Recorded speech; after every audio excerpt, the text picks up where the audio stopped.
Halo Moms, salam sejahtera untuk kita semua. Semoga sehat selalu ya Moms. Kali ini kita akan membahas tentang kehamilan dan obesitas. Yuk, mari kita simak. Masa kehamilan merupakan masa di mana tubuh seorang ibu hamil mengalami perubahan fisik dan perubahan psikologis akibat peningkatan hormon kehamilan. Nah, salah satu perubahan fisik ini yaitu penambahan berat badan pada ibu hamil yang merupakan hal yang wajar.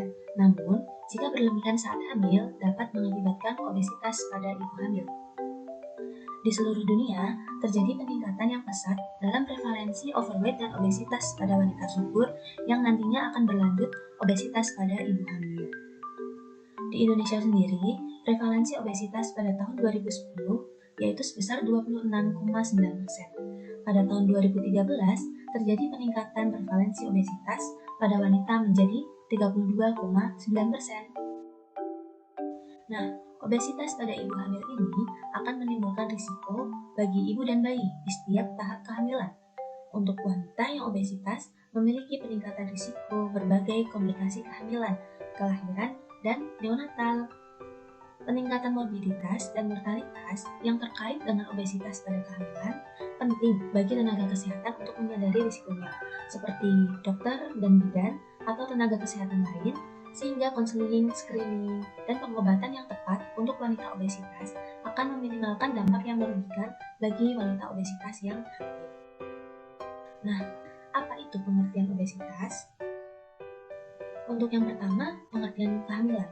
Federasi Obstetriksi Ginekologi Internasional, kehamilan ini merupakan fertilisasi atau penyatuan dari spermatozoa dan ovum dan dilanjutkan dengan nidasi atau implantasi. Bila dihitung dari saat fertilisasi hingga lahiran bayi, kehamilan normal akan berlangsung dalam waktu 40 minggu atau 10 bulan atau 9 bulan menurut kalender internasional. Untuk kehamilan sendiri ini dibagi menjadi 3 tahap, yaitu trimester 1 dimulai dari 0 hingga 12 minggu, trimester 2 dari 13 hingga 28 minggu, dan trimester 3 yaitu 29 hingga 42 minggu. Untuk selanjutnya yaitu obesitas, suatu keadaan yang menunjukkan ketidakseimbangan antara tinggi badan dan berat badan akibat jaringan lemak yang berlebihan dalam tubuh. Kelebihan berat badan atau obesitas ini umumnya akan meningkat setelah usia moms-moms semua ini lebih dari 35 tahun. Kenaikan berat badan normal saat kehamilan itu berkisar 12 hingga 16 kg, tergantung status gizi pada ibu sebelum kehamilan. Nah, untuk ibu hamil yang obesitas akan membawa risiko penyakit yang lain, seperti hipertensi dalam kehamilan, diabetes gestasional, dan preeklamsia. Selanjutnya, apa aja sih penyebab dari ibu hamil yang obesitas? Yang pertama, ada riwayat keluarga. Rata-rata riwayat keluarga memberikan pengaruh sebesar 33% terhadap berat badan. Selain itu, riwayat keluarga seperti gaya hidup dan kebiasaan mengkonsumsi makanan akan mendorong terjadinya obesitas. Yang kedua, yaitu pola makan. Pola makan abnormal yang dapat menjadi penyebab ibu hamil obesitas, yaitu makanan dalam jumlah sangat banyak tanpa memperhatikan pola makan yang benar. Dan yang ketiga, aktivitas fisik. Ibu hamil yang tidak aktif memerlukan lebih sedikit kalori. Jika ibu hamil sering mengkonsumsi makanan kaya lemak dan tidak melakukan aktivitas fisik yang seimbang selama kehamilan akan berisiko mengalami obesitas. Selanjutnya yaitu contoh komplikasi atau dampak yang dapat terjadi. Yang pertama yaitu periode antenatal. Pada periode antenatal, ibu hamil dengan obesitas dapat mengalami hipertensi dan diabetes gestasional. Hipertensi dapat terjadi pada orang obesitas karena seluruh organ tubuh dipacu bekerja keras untuk memenuhi kebutuhan energi yang lebih besar, begitu pula jantung yang bekerja ekstra karena banyaknya timbunan lemak yang menyebabkan kadar lemak darah tinggi, sehingga tekanan darah menjadi tinggi. Selain itu, jika terjadi hipertensi pada kehamilan, dapat menyebabkan morbiditas atau kesakitan pada ibu seperti kejang eklamsia, perdarahan otak, edema paru, gagal ginjal akut, dan penggumpalan atau pengentalan darah di dalam pembuluh darah. Sedangkan diabetes gestasional merupakan jenis diabetes yang hanya terjadi pada seorang wanita hamil. Kehamilan sendiri merupakan stres bagi metabolisme karbohidrat ibu. Jika wanita memiliki berat badan berlebihan atau obesitas sebelum kehamilan, maka risiko terjadinya diabetes gestasional akan meningkat drastis. Terjadinya diabetes gestasional dapat dijelaskan dengan mekanisme di mana saat terjadi obesitas, maka sel-sel lemak yang menggemuk akan menghasilkan beberapa zat yang digolongkan sebagai adipositokin yang jumlahnya lebih banyak daripada keadaan tidak gemuk. Zat-zat itulah yang menyebabkan resistensi insulin. Akibat resistensi insulin inilah glukosa sulit masuk ke dalam sel. Keadaan ini membuat glukosa darah tetap tinggi atau hiperglikemia dan terjadilah diabetes. Selain itu, saat hamil biasanya terjadi penambahan berat badan dan peningkatan konsumsi makanan sehingga keadaan ini berdampak pada meningkatnya gula darah di atas normal. Yang kedua yaitu pada periode intrapartum. Ibu hamil dengan obesitas pada periode intrapartum dapat mengakibatkan makrosomia dan tindakan operasi sesar.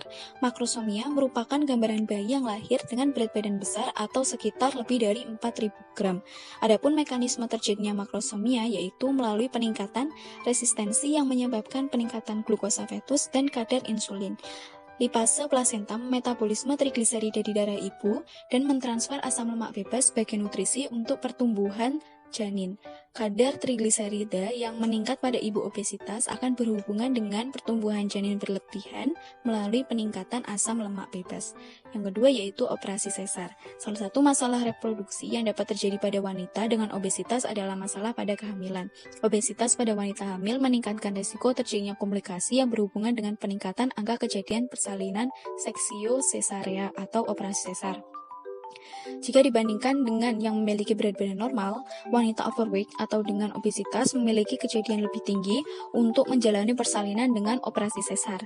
Peningkatan tindakan operasi sesar yang terjadi pada wanita hamil dengan obesitas berhubungan juga dengan komplikasi-komplikasi yang dimiliki selama kehamilan.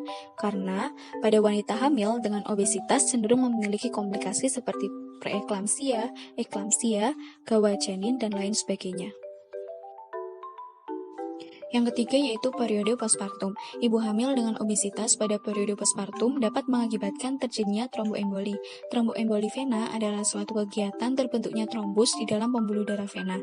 Tromboemboli juga salah satu keadaan yang mengancam pada kehamilan. Kejadian tromboemboli vena pada kehamilan mengacu pada trombosis vena dalam dan tromboemboli paru. Faktor risiko terpenting terjadinya tromboemboli pada kehamilan dan postpartum adalah riwayat tromboemboli sebelumnya dan diagnosis trombofilia. Selain itu, obesitas juga merupakan salah satu faktor resiko tromboemboli pada populasi kehamilan. Meskipun mekanisme patofisiologi belum jelas, namun kemungkinan terjadinya tromboemboli pada ibu obesitas di kehamilannya itu karena terjadinya gangguan metabolisme glukosa dan lemak yang mempengaruhi sistem koagulasi. Lalu, bagaimana cara pencegahannya? Yang pertama, menormalkan berat badan sebelum hamil atau menurunkan berat badan untuk wanita dengan overweight dan obesitas saat prakonsepsi.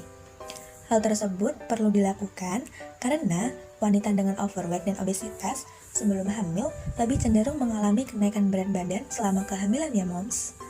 Nah, untuk memantau berat badan sebelum hamil dapat dilakukan dengan cara melakukan konsultasi dengan ahli gizi untuk menormalkan berat badan sebelum mengalami kehamilan dan berdiskusi atau berkonsultasi dengan dokter terkait kesehatan dan berat badan sebelum melakukan program kehamilan.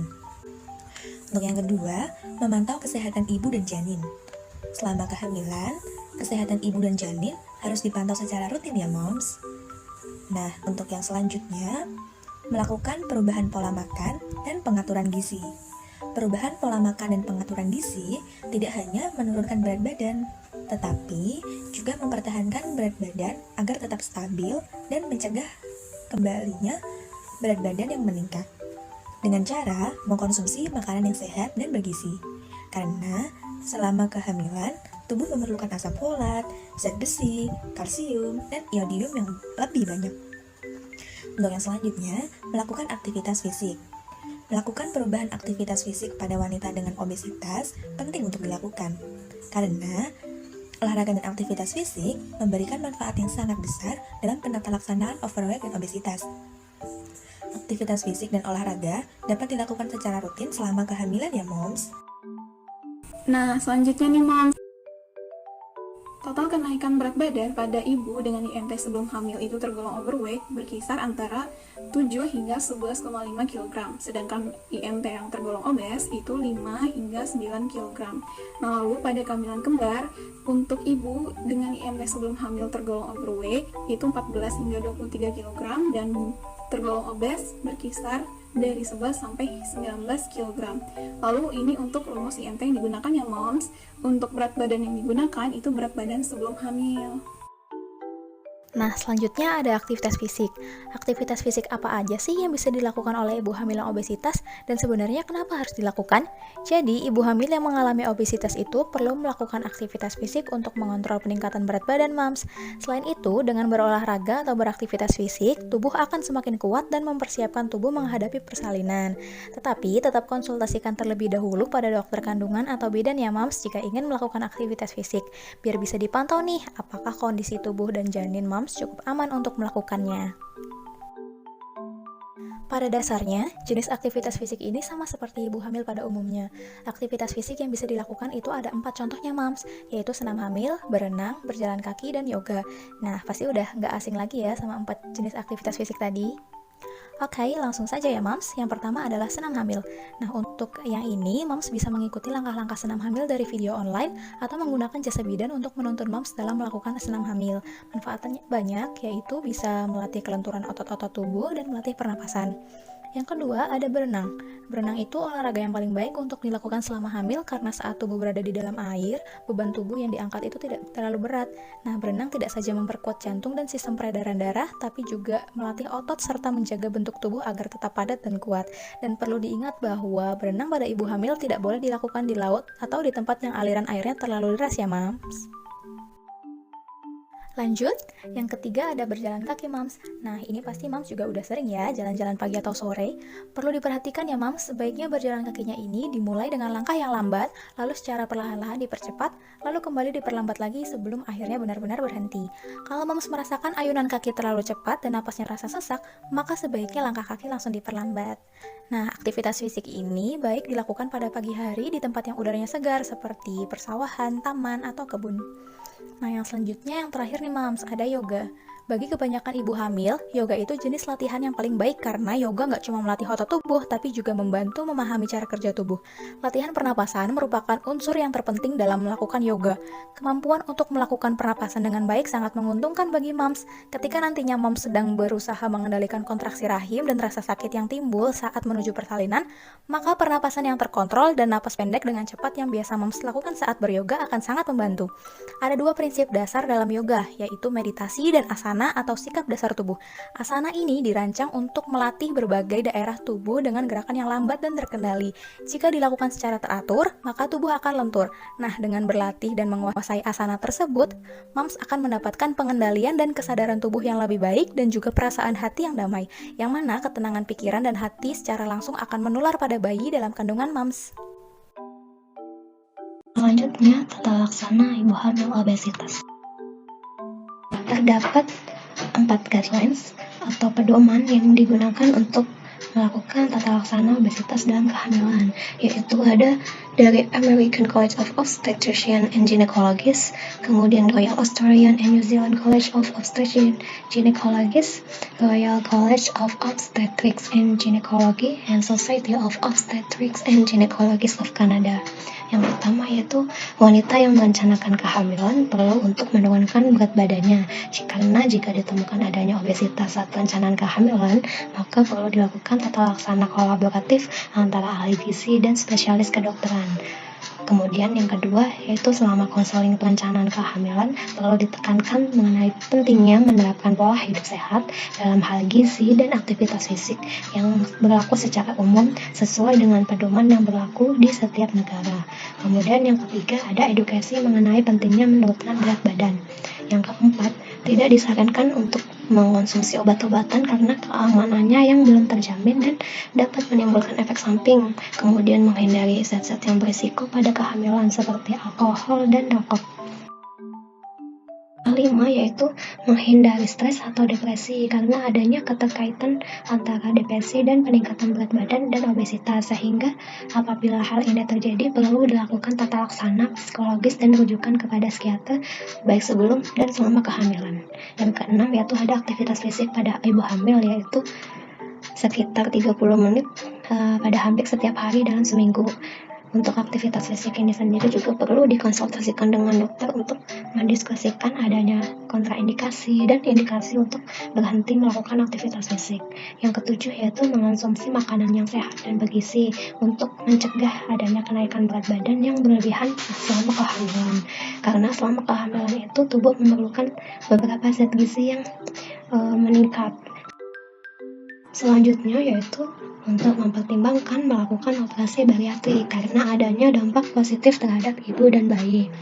Perlu melakukan konsultasi dengan ahli gizi karena risiko terjadinya malabsorpsi sebagai akibat dari prosedur operasi tersebut, seperti malabsorpsi vitamin-vitamin sehingga diperlukan suplementasi yang bertambah selama kehamilan. Selain itu juga perlu menunda kehamilan selama 12-18 bulan setelah operasi untuk hasil kehamilan yang optimal. Kemudian ada terkait antenatal care, karena semakin meningkatnya IMT ibu, akurasi pemantauan pertumbuhan janin dengan USG juga menurun secara signifikan, sehingga perlu dilakukan rujukan kepada spesialis obstetri dan ginekologi. Ibu hamil dengan obesitas disarankan untuk melakukan screening intoleransi glukosa di awal kehamilan. Kemudian ada tata laksana untuk perencanaan persalinan. Pada ibu hamil dengan IMT lebih dari 3 bulan sebelum hamil itu perlu konsultasi dengan spesialis obstetri dan ginekologi dan spesialis anestesi jika pada persalinannya itu direncanakan dengan sesar, karena pada pasien obesitas itu lokasi anestesi sulit dicari. Yang terakhir yaitu ibu hamil yang konsultasi dengan ahli gizi untuk menurunkan berat badan pasca persalinan. Oke moms, itu tadi penjelasan dari kami terkait kehamilan dan obesitas. Terima kasih sudah menonton videonya.